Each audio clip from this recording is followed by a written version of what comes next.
Hi and welcome back to this special Donington Monsters of Rock edition of the Headbangers Ball, and we have reached the climax of tonight's show because it's time to meet headliners Iron Maiden. Who's had a climax? And Who was it? Hey, you had a climax? Yeah! Nico and Yannick have joined Does me. Ricky know what you're saying on this year here? Hello boys and girls, how are all you lucky people, yes.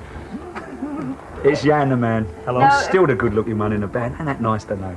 Now you guys headlined here in 1988 of course, and do you think that that's going to make today's gig even more challenging than it was 4 years ago? Yeah, I think it's going to be more challenging, yeah. It's perhaps going to be a little different for us because the first time you play somewhere, it's always real nerve-wracking. Not to say that this isn't going to be nerve-wracking for us, because we do suffer rather bad flatulence before gigs, boys and girls, I must add, so keep away from the dressing room with naked lights. Naked people's all right, but... Naked flames. And flames. But, yeah, it's going to be, I think, because, you know, it's been 4 years since we were last... Well, we did a little English tour after the Donington 88, and then, of course, we got Jan in the band as well, which is a different lineup for us. We're really kicking and firing on all four cylinders, but it's always going to be something special when you play in front of like 50, 60,000 kids in your home territory.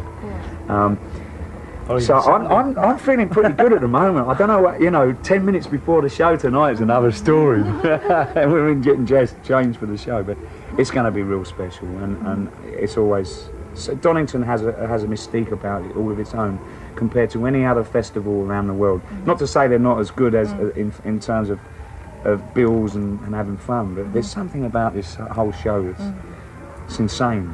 Yeah. I like things like that. Now you guys had a big hand in choosing the lineup this year. 3 US acts, 3 British acts. Why did you choose the bands that are on the bill? Everybody got together and just put ideas forward of bands who'd like to actually play on the bill. And there's quite a few that got rejected actually, that didn't actually want to do the gig. But I think we've got quite a good lineup, and we're very pleased about it and very proud of it. And it represents the whole spectrum of rock. You've got thrash, you've got rock and roll, you've got the kind of stuff that Thunder do, which is kind of in the middle, which I think is great. And you've got us doing our thing, which is good too. So there's a bit for everybody. That's right. Something for everybody, ain't it? Oh, a little bit of rock and roll. Let's have a bit of rock trivia. I don't know if there's any jazz in there, do you? What? Let's have a bit of rock trivia because Yannick played here with Gillan. Yes, so it's not his first Donington appearance, but his first with Iron Maiden. Yeah. That's right. So what are the lucky boys and girls going to win? Answers on a self-stamped address envelope to where? Headbangers Ball. This is all going to be. It's all going to be edited out. They're running a competition, aren't you? No. Oh my God! Oh well, I forgot I said that. Well, if you offer us a prize, we could run one. Okay. Yeah. What kind of prize? One of your drum kits, Nick. I will. Yeah. I know you can have my old stage boots.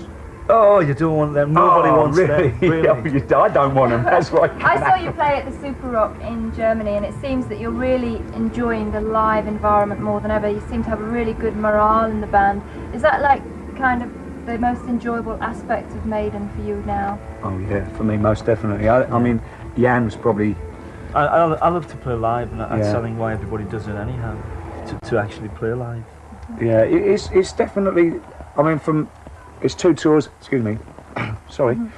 It's 2 tours for Jan. Actually, his second tour. But I think even from the first one, which we had great fun on as well, when No Prayer for the Dying with Jan. This one is really, from everybody else's point of view as well, not just for what I'm saying, it's the best tour we've ever had.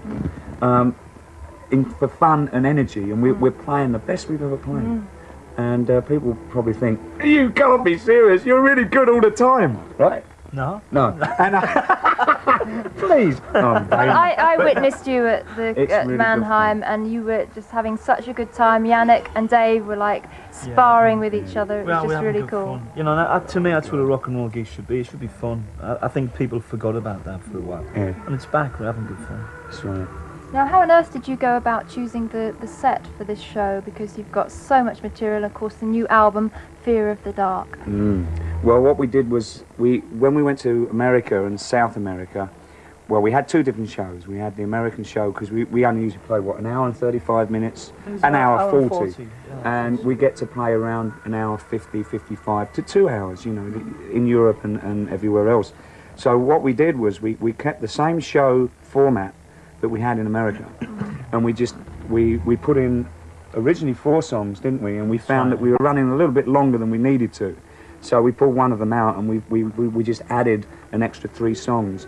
The way we kind of chose them were that for the set was something off of each album that Maiden's done. There's a couple off of 1 or 2 of the albums, you know.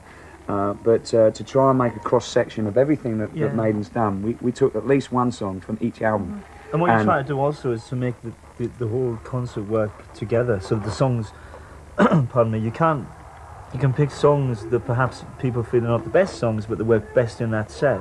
So you're actually aiming for a set that fits together and, you know, gets better and better, and sort of there's a crescendo at the end, a climax. Hey, that's the second time that word's been used tonight. Hey. So what do you want this performance at Donington to say about Iron Maiden in 1992? We're back. Your climax. We're Not climaxed. We climax together. Together, yeah. I think it's really, you know, a decade down the road really now. So, say Number of the Beast was the sort of, you know, if you look at the success of the band, and it's 10 years later down the road, and we've kind of, it's like a revived band.